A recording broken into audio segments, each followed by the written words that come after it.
y'all, it's Paula with Hillbilly Orchids. I want to let y'all know that my channel is sponsored by the Orchid Supply Store. It's your one-stop shop for anything you need A to Z orchids. Use the code Hillbilly for a 12% discount. Thanks for dropping by, y'all. Hey y'all, it's Paula with Hillbilly Orchids. Welcome back to my channel. Alright guys, in front of you are some of the seedlings that I just redid, and I'm going to show you on these guys the way I've been watering now. And I told you I was going to talk to you guys about how I've been watering, that I've changed my method of watering. I used to soak for 2 hours, and I'll probably wind up going back to that during the summer. Depends upon how they fare over the winter with this new method, because I don't want to soak them over the winter right now because I am dropping my temperatures in my grow space this winter. So I don't want them to soak and get be sitting for 2 hours, sometimes more, in a lot of water. Like I had told you in previous videos, cold water and a root, just is a bad combination. And especially, to be sitting in that water 24, because a lot of times you don't get all the water out, so sometimes there's some water that stays in the bottom of the pot as well too. But cold water and that root setting in that water for days on end will more than likely rot that root, and it'll wind up really being detrimental to your plant. So of course you don't want that. You want as many roots as possible in your plant, and you want them to have a lot of roots and be healthy. So because of changing it up and lowering the temperatures and everything in my grow space, I'm doing the pour through method now. This is so that they don't, because like a lot of times when you soak, then that gives the coconut husk fibers a chance to really soak clear through and get really soppy, wet, and hang on to a lot of water. Well, I don't want them to do that now. I want them to just get wet enough that they've been watered, that they've got some nutrients, and we'll just go from there. But actually, these guys need water too. I forgot to set them over there. These were ones that got transplanted too just now, or repotted too. So those need done as well. So, but basically, it's very simple. Just like I normally do when I was going to let them soak, is I take my pot with the little extension on it and the fertilizer water, and I run it around the pot like this, so that all the media is, getting got around the whole pot.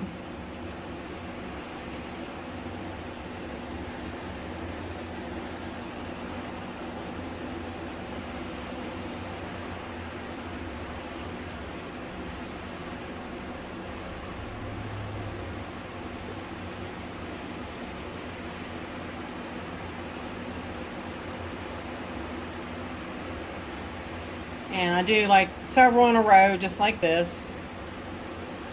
Just like I would if I was going to let them soak. And of course, these pots like this, they're going to leak a little bit. Then I take my garbage can.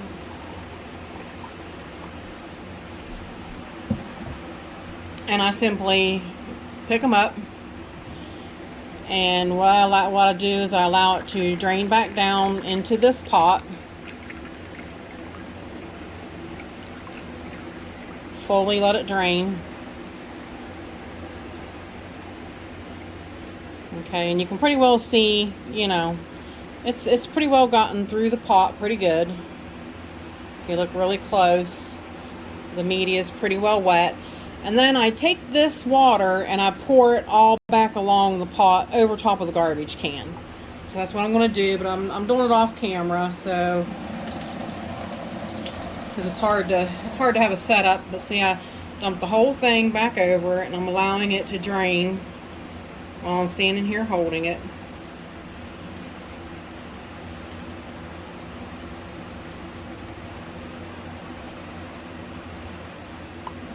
then placing it back in just like that, and there you go. Now same thing with these guys, because this is enough, like it's not allowing them to soak, but this is enough that you can see that the media is wet. And like I said, still, they're not drying out as well as they can, as well as they did. Because normally I would have the heat jacked up in here by now, but I'm not running the heat because, like I told you, my plants are not doing as well as they could or should, because I have been, I've been keeping the grow space entirely too warm.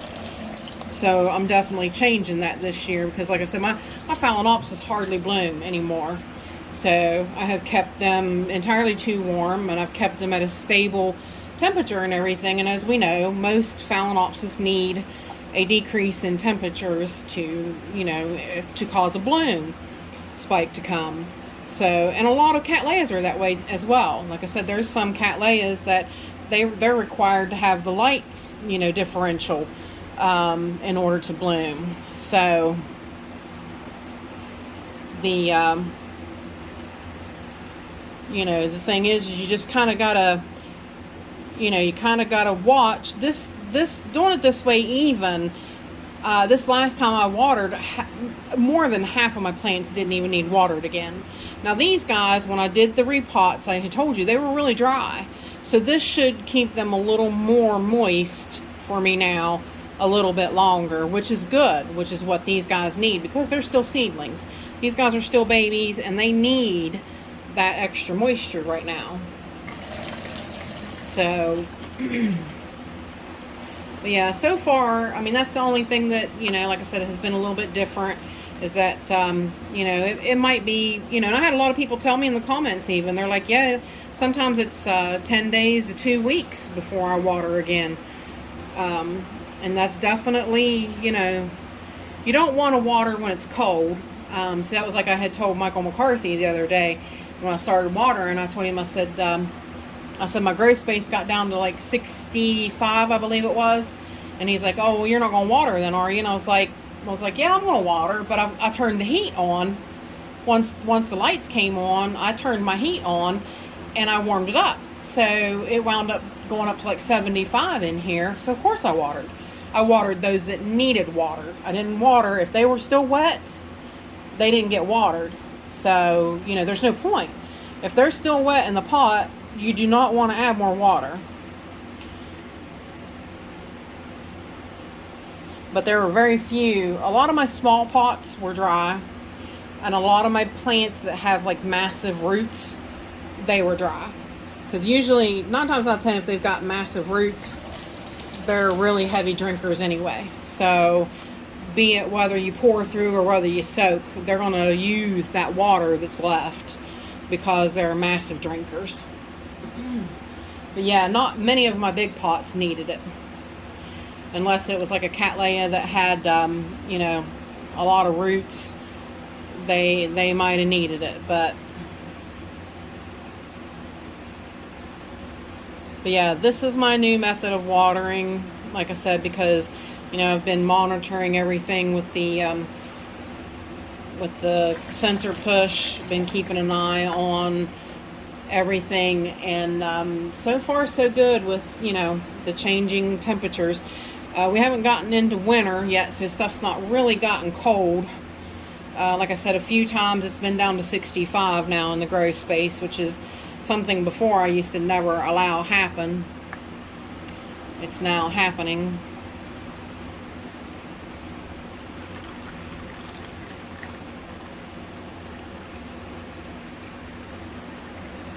Yeah, I think this is going to really work. And like I said, if this method winds up working over the winter, I might just keep it during the summer too. We'll see though, because I'm afraid with it being more warm and less humid, I'm really afraid that they'll drink it up really a lot, and it won't be enough water. So we'll see though. A lot of people do it. A lot of people do it, and they don't have any issues with it at all.